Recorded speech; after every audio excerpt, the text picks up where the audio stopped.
Senator, you unloaded on Senator Cruz there on a number of topics, but let's take immigration. You went through a litany of ways that he has changed on immigration.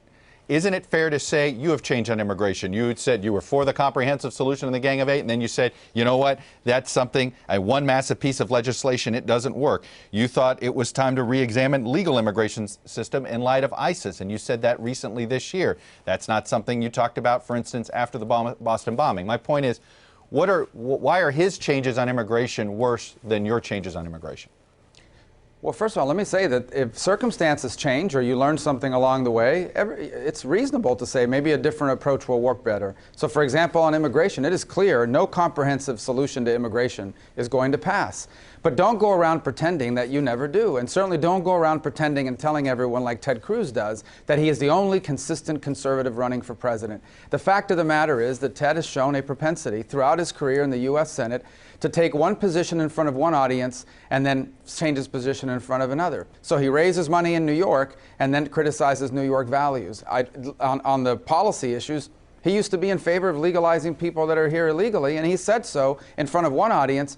But then he portrays this sort of notion that he's the harshest and hardest when it comes to that issue. That's not been his record. And if you recall, that was in response to an attack from him in the debate, and I think it's important to point out that on the issue he was attacking me on, his record used to be something very different than what he makes it sound like. Let me ask you, by the way, quickly on the 11 million. Are you still for finding a way for them to legally stay in the United States? Yeah, look, if you're a criminal alien, no, you can't stay.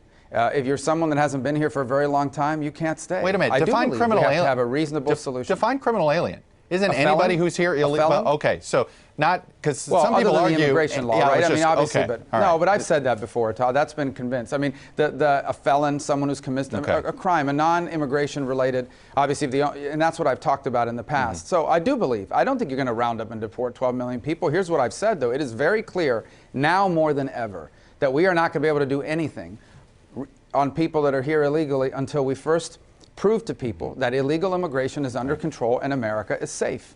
And ISIS poses a very unique threat. Unlike anything we have faced in the past, this group has shown a capability of inserting people in foreign countries using the immigration system. They've done it to Europe.